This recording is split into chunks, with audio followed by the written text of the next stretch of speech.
Hello and welcome to another edition of Choose to Challenge. I am LaWanna Bradford with the Bradford Group as well as principal of the Bradford Group Consulting, and I am so excited that you are joining us here on E360 TV.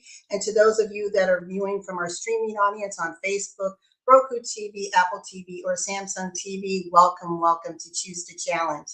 If you happen to be joining Choose to Challenge for the very first time, this platform is designed to challenge our mindset, systems, institution, norms, biases, stigmas that are keeping us from elevating and expanding to the highest and best version of ourselves. I am so delighted to have many experts in their industry, in their fields, and today I have a very special expert who is going to be joining us, and I will introduce him in a moment, but we are going to be talking about mental health as it relates to how important it is that we need to get involved in helping to change the narrative, the stigma, the biases, taking control of our own mental health. You might be saying, well, LaWanna, why are we talking about mental health again? Didn't we just do that in May? Yes, we did. May was Mental Health Awareness Month. But in July, it is Minority Mental Health Awareness Month. And why the conversation is so important is because we know 1 out of 5 individuals overall are faced with some mental health challenges. But the challenge within your minority communities, your Black and brown populations, we are not as apt to have conversations about it or even reach out and seek help. So our guest today is going to be speaking to the global audience, but we want to especially ask our Black and brown listeners to lean in to see how you can take control and heal from the inside out. And before we get started, I want to bring James Vanstone to the stage. How's it going, James? Hi, LaWanna. Yeah, I'm really good. Thanks for having me on the show. Really appreciate it. It's great to be here. Thank you so much for joining us.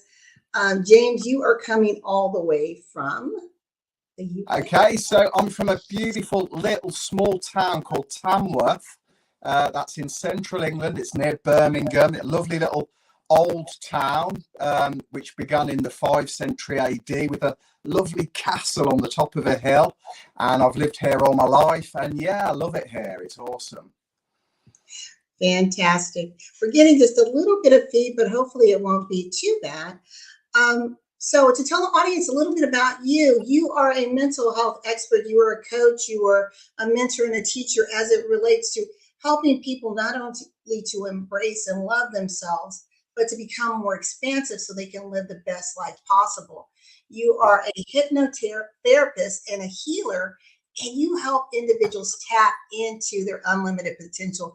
And I think that is so brilliant because often, James, we are impacted by the ash and trash of life, right? That we forget that there's genius within, there's greatness within, and you help us to get through all of those blocks that if we don't address them can end up impacting our mental well-being. Yes? Yes, absolutely. Yes. Yeah, that's right, LaWanna. Yeah. I mean, I've got a lot of experience. At the young age of 21, I volunteered with a voluntary place called Samaritans in the UK, helping people that are in dark places with suicidal tendencies.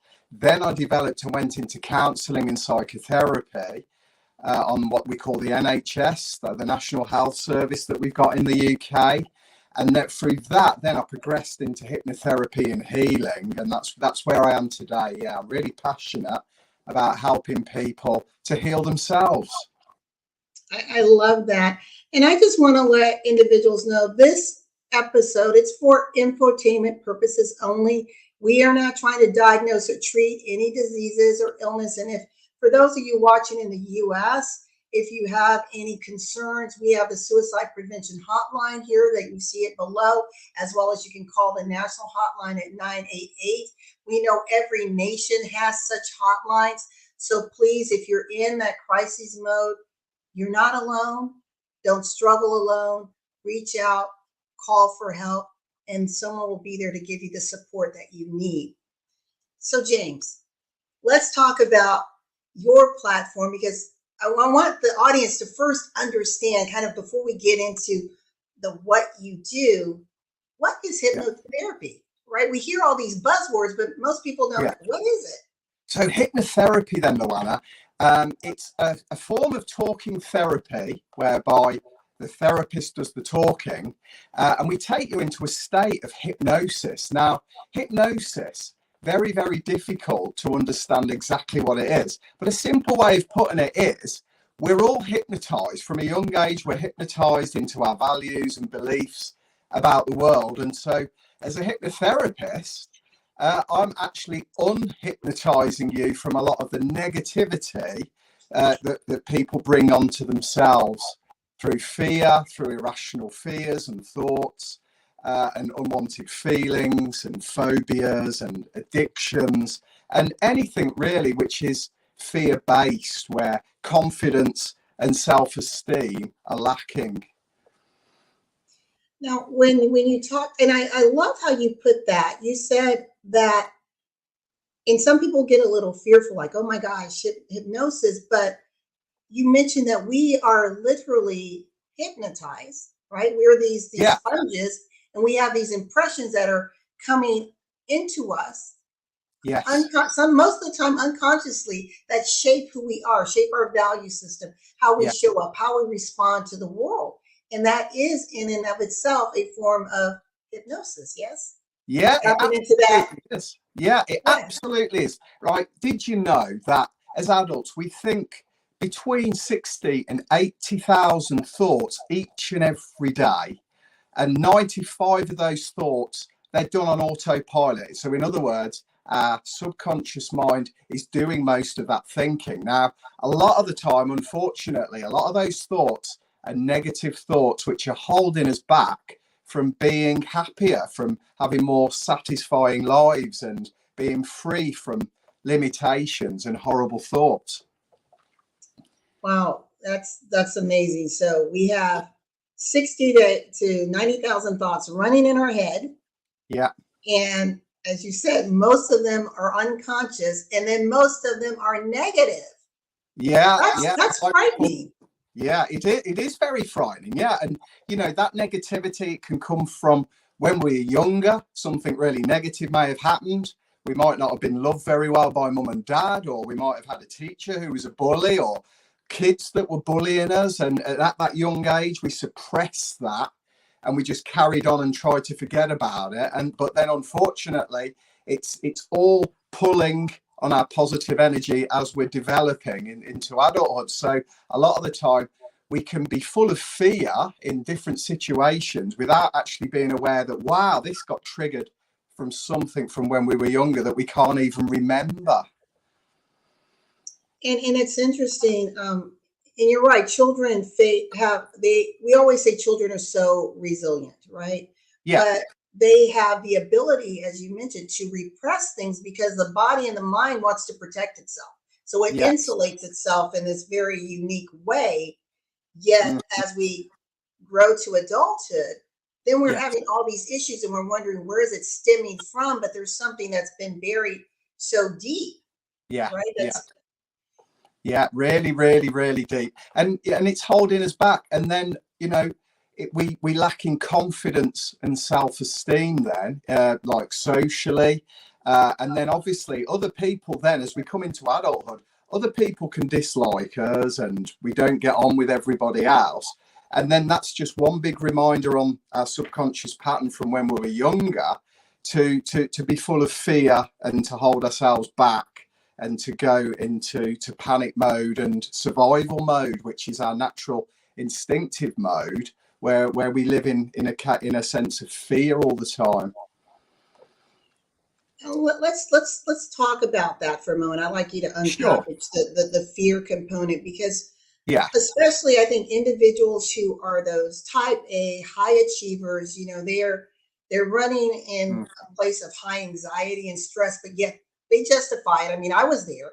Yes. I've Right. justified Yeah. why I thrive in excellence, I thrive in chaos, but Uh-huh. that's not necessarily a healthy state to be in. So No. I've realized there was something underlying triggering that need to be so excessive in that. And Yeah. so let's go back to the fear conversation. How do you Mm. help your clients Mhm. dig deep and find out if it is rooted in fear. Okay, yeah, well, you see, how it works with fear is we've got a left-hand side of the brain and a right-hand side of the brain. As some of the listeners and viewers may be well aware, the left-hand side of the brain, that's the part of the brain that we go into logic and trying to work things out, matter of fact. That's the kind of knowledge that the school system wants us to get involved with so that we can work things out factually. Then we've got the right-hand side of the brain, the very powerful, creative, emotional side, where we get all of our intuition from, and our spiritual side comes from our creativity.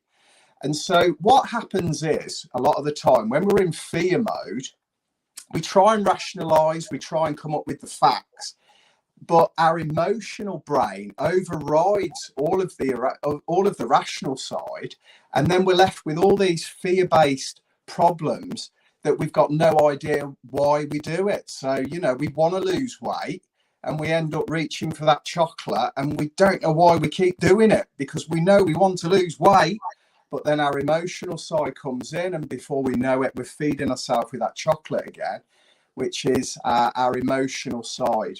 You could be in a car, say, at traffic lights, and the traffic lights have gone to green and you're just somewhere else and you don't notice it. And from behind, someone pips that horn, beep, and straight away you feel like you could destroy that person. You've gone into panic mode, survival mode, and you're all of a sudden ready to fight just because somebody behind is having a go at you by bibbing that horn.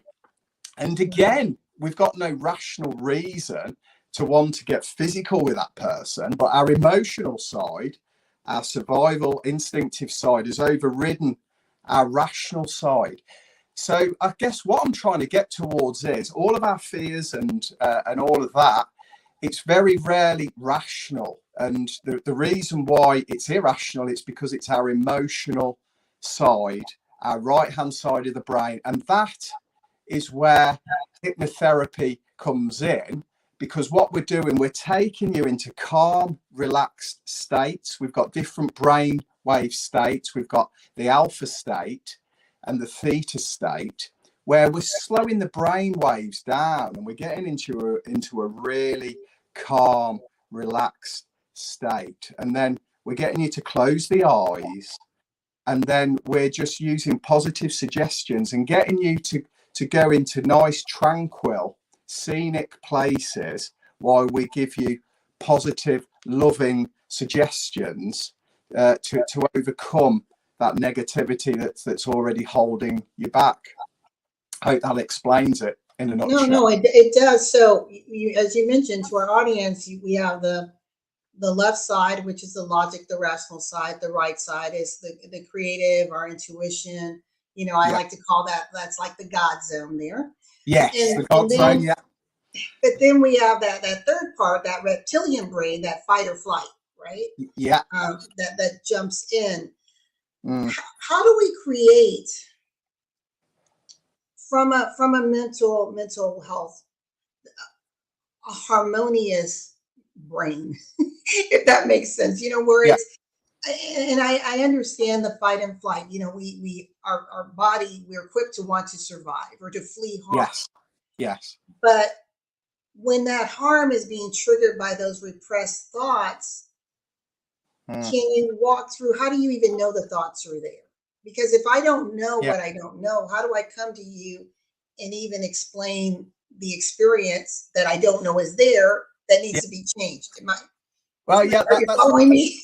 Yeah, no, that's a good question, LaWanna. And in answer to your question, from a hypnotherapist point of view, that you don't have to actually know what it is, because how we view it is when people come to us, the problem is never the problem. So, for example, if somebody's coming with addiction issues, drugs, alcohol, that isn't the actual problem. That's not what we're trying to get at. We're trying to get to the place of where the fear is, where the anxiety is, where the unhappiness is. Because, you know, with addiction, I've had addiction issues myself when I was younger, so I know exactly how it works. It's not the problem itself. There's always a deeper issue, and it always relates to fear and a lack of love. And it's actually instilling that love from the inside outwards that helps to overcome those problems. So again, other issues that people bring. I mean, trauma, we already touched on that. A lot of the time, people can't even remember. They black out. They block out traumas that they had from when they were younger. So again, when they come for hypnotherapy, we're getting into this wonderful, calm, relaxed state where you're being given the space to go inward and resolve these issues at a deep subconscious level. So I hope that answers it. So yeah, you don't have to actually know what it is you're coming for. You just, as long as you're willing to come along, acknowledge that you're not feeling very good, there's something missing, there's some part of you that wants to start feeling better, then that is enough. Is there, I guess from your standpoint, when you were helping someone to dig deep and to expose that fear? Yes. And I know that you're doing so responsibly, but I know this is for our audience. It's probably curious. Like if I've repressed something, and I'm just going to pick this, sexual molestation. If that's something that's been repressed, yes, and then it's surfaced, right? And now this person's in shock because now they're remembering. There's now this floodgate of remembrance of everything they went through. Yes. What's next? I mean, how do you handle that safely? Because if a person is already in a fragile state, yes, that can send them over the edge. Yes, it can, LaWanna. Yes, yeah, and this is where it's good to be a skilled therapist. My view is that with hypnotherapy, we're calming you down anyway, and we're getting you into so if you're in a state of I can't, then we'll bring you into that calm space. And we'll allow you to acknowledge that, in a safe environment. But obviously, we're a skilled therapist as well. So, I mean, it would be about timing. It would be about doing a bit of an assessment first to find out whether this person is in the right place for this kind of therapy, or is it perhaps that they would need to be referred to somebody else, But my belief is I've never, and I have seen a lot of people with trauma from abuse. It's quite a common one. I've got a few clients currently, and generally I find that hypnotherapy it's a good source of help of getting them to calm right down. And what we can do then is we can explore what actually happened with the abuse, with the event, that activating event that's caused so much trauma. And we can explore it that way. Yeah. Now I know, thanks to technology, you're able to have clients all over the world. So yes. If you could take a few moments just to speak to the audience and tell them a little bit about your background and your education that has prepared you to be this amazing resource of healing, of hope for so many people. Sure. Okay, LaWanna. So yeah, hi everybody. Hi Globe. It's great to be here. So I've got 20 years of experience in the field of therapy. I served with Samaritans, a UK-based charity helping people with suicidal issues for about 3 years when I was a young 21 years old. Then I ended up in a really bad accident that nearly took my life. I was working in construction. I got a real bad bang on the head. You can probably see my scar there. And what that did, that was a pivotal moment for me because I went back to college and I studied counselling and psychotherapy. And then I passed that and I got my diploma and I worked as a therapist helping the NHS, the National Health Service in the UK, to help people with depression, with stress and anxiety and other psychological issues. Then I continued the development because part of being a therapist is you've always got to be continuing your personal development. So I went on and I did my psychology degree, and that's where I came into positive psychology, hypnotherapy, and neuro-linguistic programming. It's a bit of a tongue twister. But in short, NLP and hypnotherapy, they're like brother and sister. They're part of the same family. And there, you know, I got into Reiki healing. They call it Reiki healing, but Reiki is a bit of a label. But it's like a hands-on healing, which is very powerful for the body and for the mind. So that I combine two therapies. I use hypnotherapy for the mind and the brain and the thinking. And then I use my healing holistically for the body.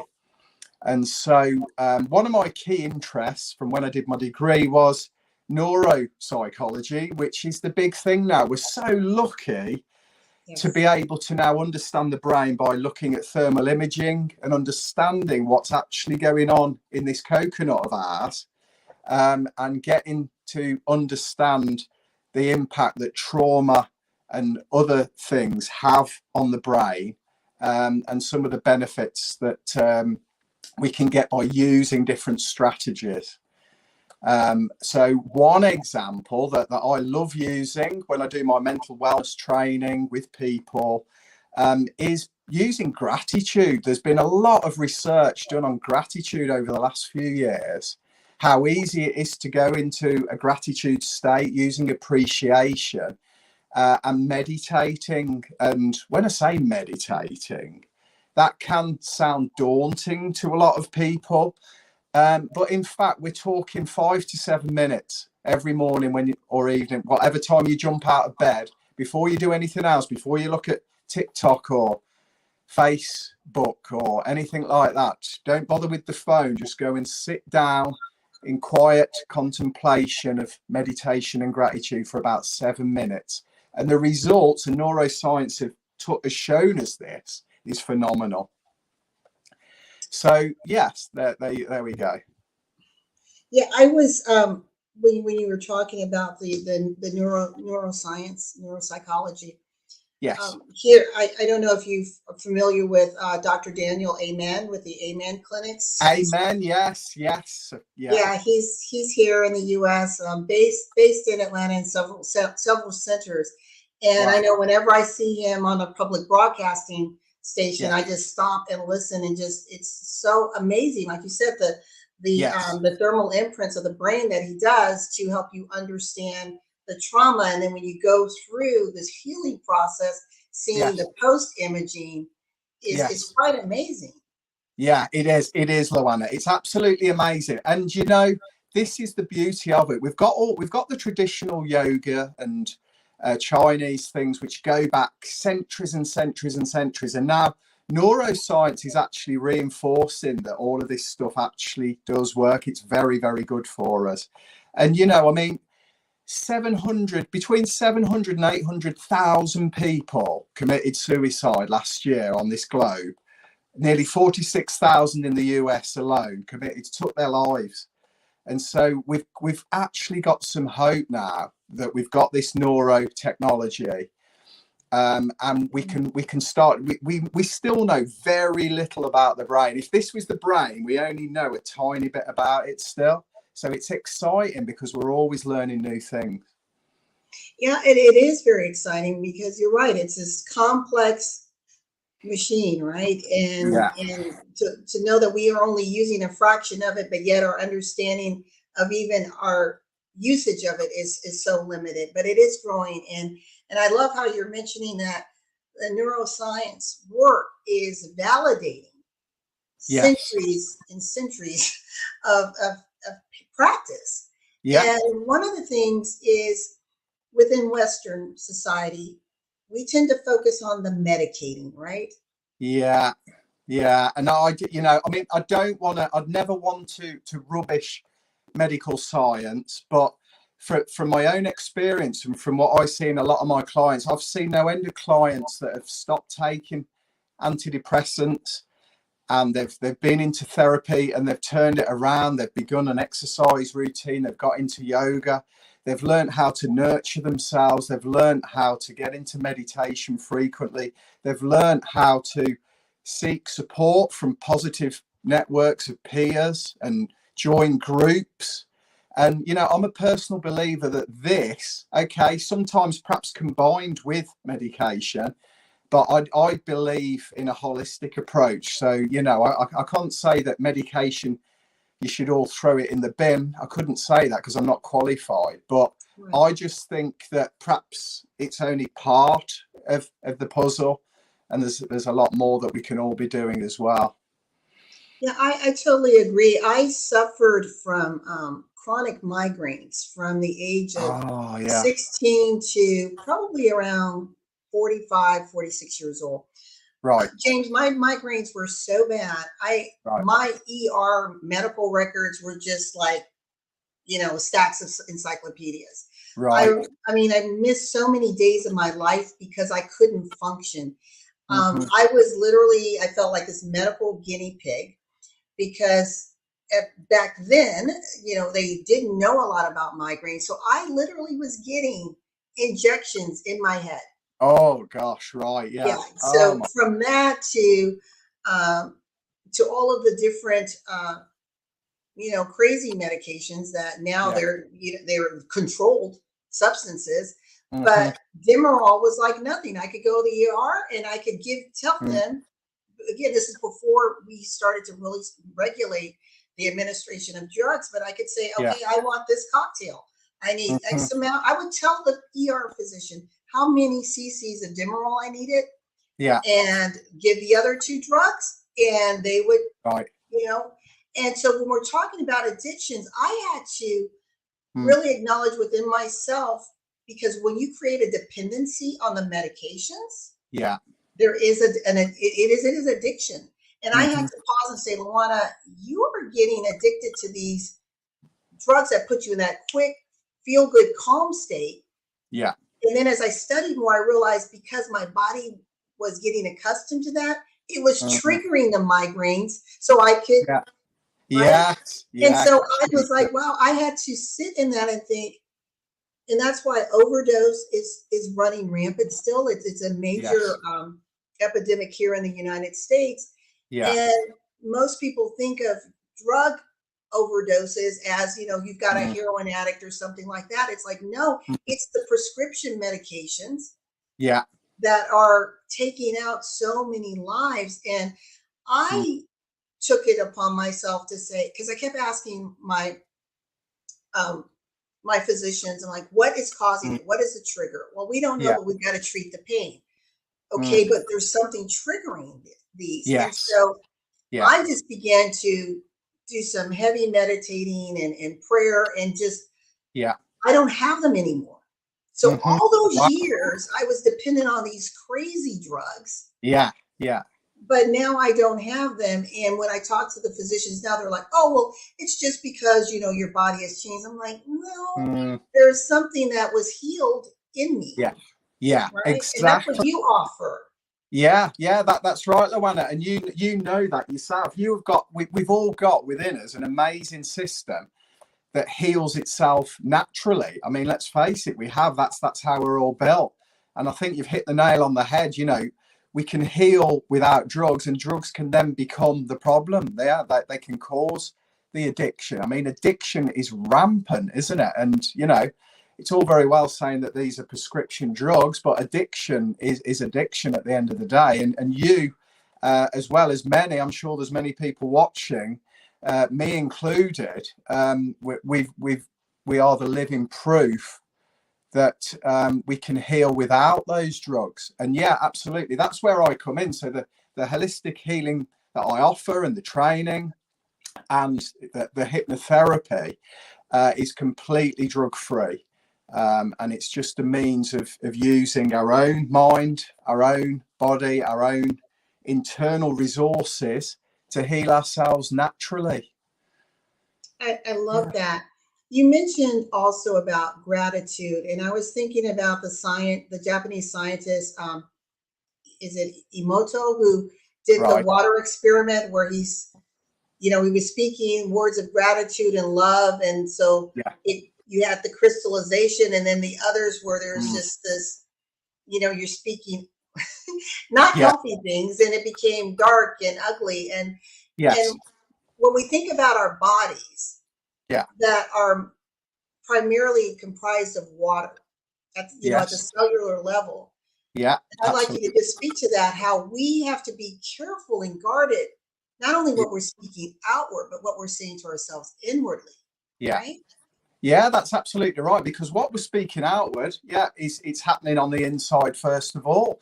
And as human beings, we have a terrible tendency to talk to ourselves like really negatively and to get into dramas, unnecessary dramas. And the reason the dramas happen is because we become so in tune with these scripts, these negative scripts, and we carry them through life. A lot of people, they go from the cradle to the grave, um, being in all of this negativity. And yeah, as you've said, with gratitude, there's been loads of studies done. For example, if you can keep a gratitude journal and just start writing down some of the things that you're really grateful for, and then focusing on what all of that means, it can immediately shift you into a wonderful positive state. Yes. The three aspects of gratitude is, first, just pick one thing that you can be really grateful for. It could be a person alive or dead, or it could be anything. It could be a hobby that you've got that makes you feel good. It could be your home.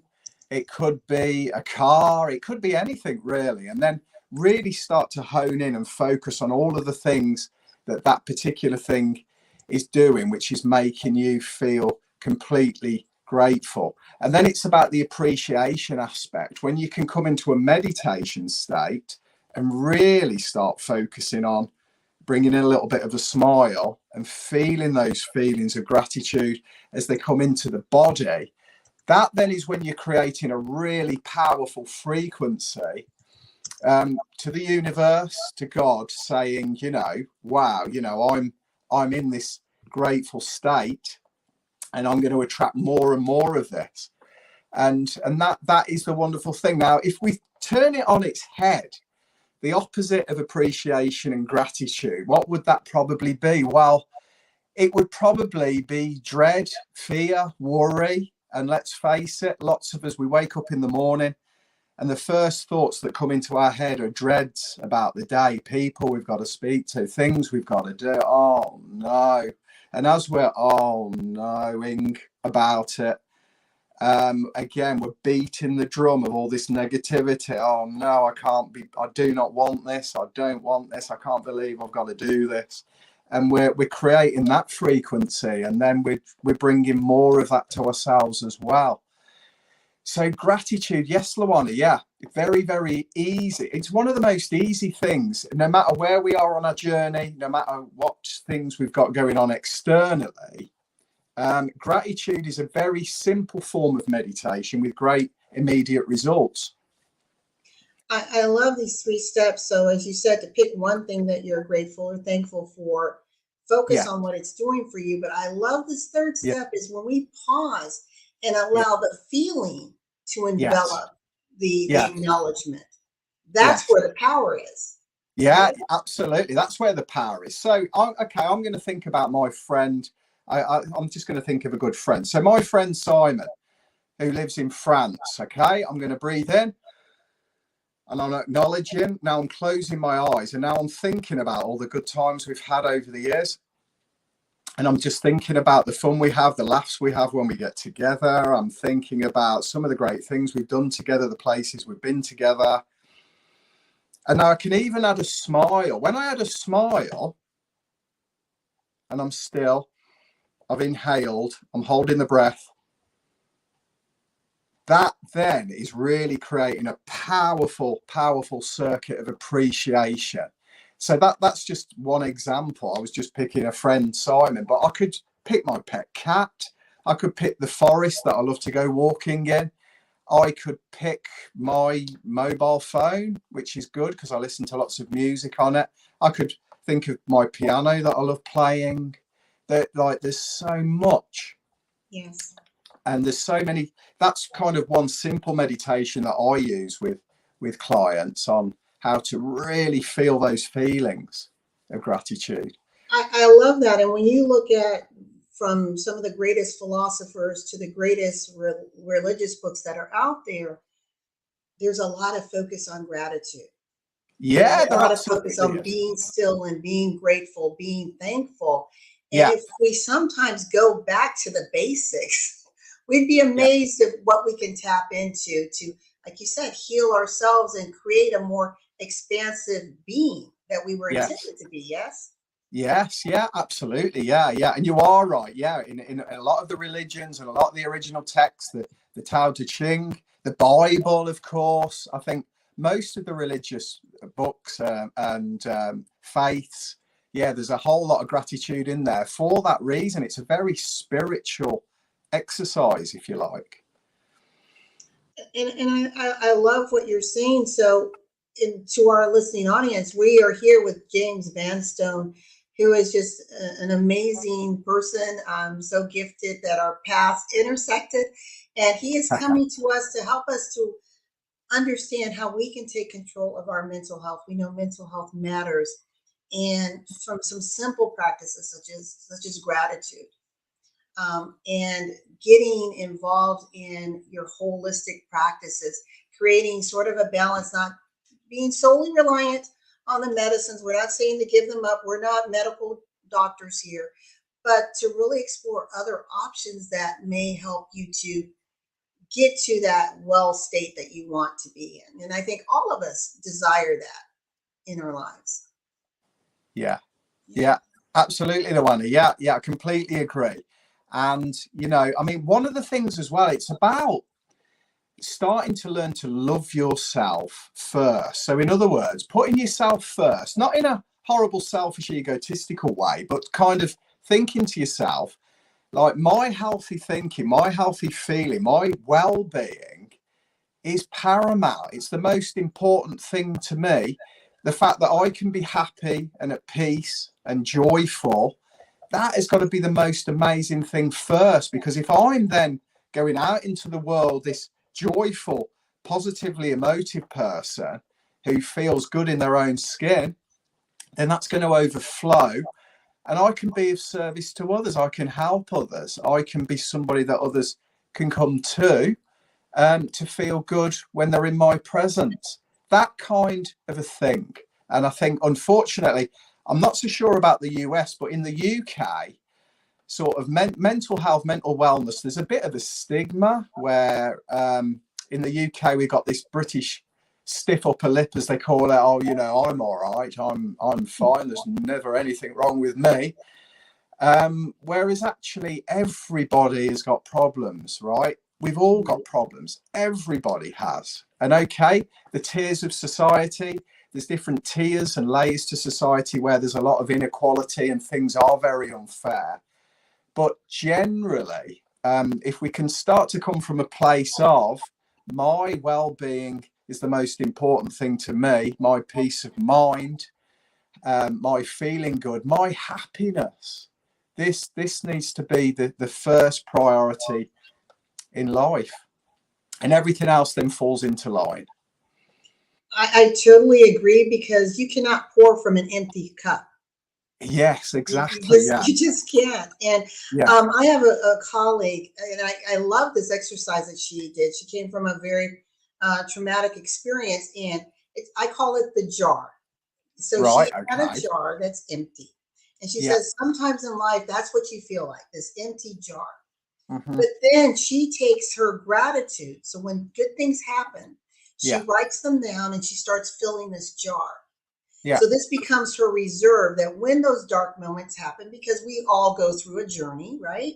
Yes. She reaches into that jar and then she takes now this awesome thing she's appreciative of, as you stated, and Mm. then she reflects and she goes into her meditation Yeah. using Yeah. that. So it's like her wall of remembrance of all these things that happen, because when we are in those dark moments, James, sometimes Yeah. it's hard to remember the good because we're so Yeah. focused on the ugly, right? The Yeah. negativity. Yeah. Absolutely. And as humans, I don't know why, but that is how we're built. Like, for example, if you're walking around a busy shopping place and somebody pays you a compliment, it's like, okay, and then a bit later on, somebody bumps into you and says, "Hey, watch out where you're going, man." Like, 9 out of 10 of us then all day will be focusing on the person that said, hey, which way are you going? And we'll have forgotten about the compliment that we were paid. And for some reason, that seems to be how we are generally built. I think we live in a culture of negativity where the news is 24/7, is doom and gloom. And we become conditioned into having a negative view of ourselves. Yeah, I remember, this is just kind of funny when you said the news is 24/7. Here in the US, I remember when they announced on CBS that they were going to have 24-hour news network. Right. And I remember turning to my mom and I said, does that mean we're not going to have Captain Kangaroo anymore? You'd be better off with Captain Kangaroo, that's for sure. Yeah. Well, before I take myself down, because I want you to have some time to speak directly to the audience and tell them about some of your services and how they can connect with you, I am going to remove this. I want to show a brief commercial. Okay. Okay, sure.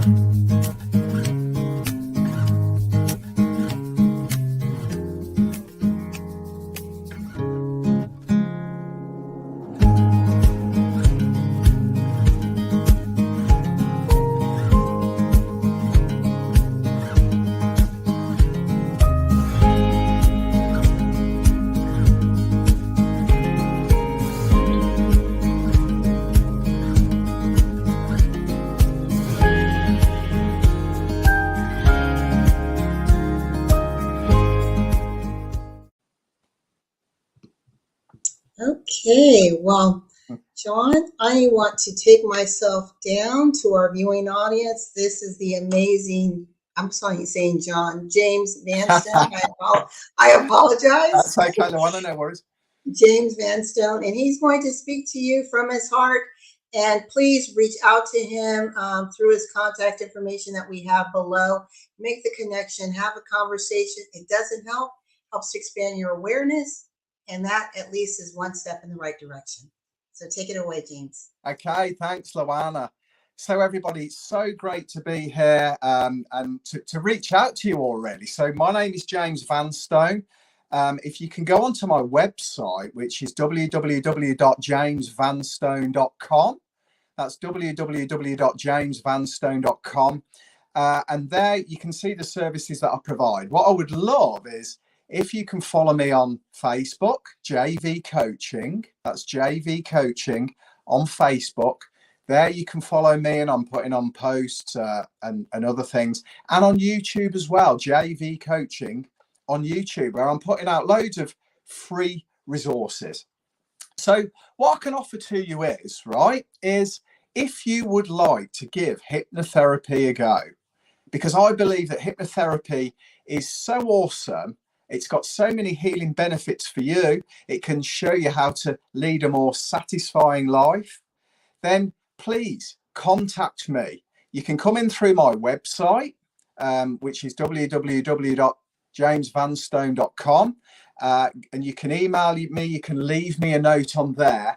I'm offering a free 20-minute hypnosis session with you online on Zoom. It's only sort of 20 to 25 minutes. I'm offering that absolutely free.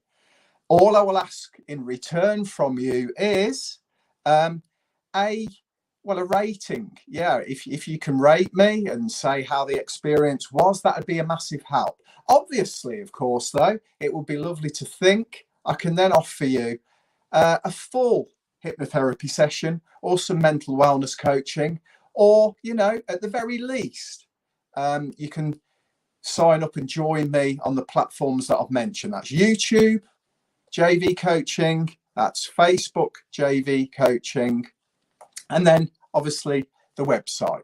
So I'm just going to give you a quick tip today, right? So one thing that I would like you to think about, right, is nominate a sacred space in your house or your garden or your apartment, wherever it is you live. Nominate yourself a space there that you will come to just for 5 to 10 minutes each and every day, where you will sit in silence. Now, it may be that you're part of a busy household. There's always people rushing around and that. If so, you can sit in this sacred space, put some headphones on. But all I want you to do is just to come into this sacred space, a place where you won't be disturbed, where you can just completely relax and let go. And that's as simple as this. You could be sat in a chair like me. You can close the eyes. You can bring some focus and attention to your breath. And you can just relax. And while you're in that relaxed space, just let go. Let go of all the negativity. Let go of all thoughts and just be still. You know, we're in such a busy society currently with online and with social media that we're constantly being distracted away from the wonderful calm, stillness and peace that is within us constantly. It's really easy, guys and girls, to start getting back into tune with your inner self, with your inner being, with your higher self. And you can just come to a place where you can begin to relax and notice that the answers are already within you. They're not all out there. Naturally, you have got within you the healing ability to be calm and be still, and to have a new, improved outlook on your life and on your reality. And hey, if you're going through some really bad stuff currently, perhaps feeling like there's no way out, there's nobody to listen to you, you just really can't see any better way forward, I want you to know I've been in that place many times myself, and I've spoken with hundreds of wonderful human beings that have been in that place themselves, and they have come to a better place, a more satisfying place, and they look back and they're aware that they were in this unwanted place, but they're also aware now that they had within them the natural ability to move forward and lead a more satisfying life. So I'm going to leave that with you. That's my little challenge to you today. Number 1, follow me on Facebook, JV Coaching. Number 2, follow me on YouTube, JV Coaching. Number 3, go on to my website, www.jamesvanstone.com. But then the most important one out of all of those is to find yourself that quiet, sacred space. Nominate a quiet, sacred space, a space where you will go to frequently, just for 5 to 7 minutes, where you will allow yourself to get into calm relaxation. So I'm urging you, please take me up on it. Take me up on the free 20-minute hypnotherapy session, because I believe that hypnotherapy, it's something that you can enjoy, you can get to know. And once you've learned it, you'll then be able to use it on yourself into your future. You'll be able to tell others about it, and you will reap the benefits immediately. So I'm going to leave that with you. I would love you to give that a go. Thank you so much, James. This has been amazing. I put your gratitude, the 3 points with gratitude down here for our listening audience, just to remind themselves to pick one thing to be thankful for, focus on what it's doing for you, and then get into that meditative state where the feelings are now in alignment with that thing that you are most grateful for. Yes, And yes. as you said, find that sacred space that's just for you, right? Yeah, absolutely. If you can't find one in the home where you live, maybe you can go to a park where there's a corner of a park, even with a bench, or somewhere you can go that's nice and quiet, that you can make your own. And that's your place, a place where you will only focus on being calm and at peace. I love that. In my garden in the back, I have a place, and it's this beautiful little bench, and it's called Meditation. That's the name of that section of my garden. So it's meditation and prayer. Oh, I love that. That is brilliant. That's got something to, I can see a book coming out there, LaWanna, surely. That sounds brilliant. Yes, yes. Well, James, this has been amazing. I want to put your contact information here for individuals. Please contact James Vanstone at JV Coaching on all things social media. His website, jamesvanstone.com. And also, you can connect with him for the free hypnotherapy session, which I know I'm going to sign up for because I'd love to have that Brilliant. experience and That'd just be to be great. more expansive and to Yeah. heal anything that might be buried in there. I know there's something in there. Yes, yeah. In that session, it's about letting go. So I'm allowing people to get rid of the negative stuff. So yeah, if you just come onto Facebook there, and there from that, then you'll be able to instant message me and we'll get it set up. I love it, love it, love it. Well, James, this has been amazing. Thank you so much for being a part of this. Thank To our you. listening audience, we want to say Thank you. thank you for again joining us for another edition of Choose to Challenge. We will be back next week at the same time for another special guest. And I cannot emphasize enough, please follow James Vanstone and just tap into what he has to offer. We all need our own toolboxes, just like we have things for our physical well-being. We also need to take control and build those tools, those resources for our mental well-being. And as I always say in life and in business, remember that when your vision intersects with opportunity, success is inevitable. I'm LaWanna Bradford here with James Vanstone, and I will see you next week. Goodbye, everyone. Bye-bye.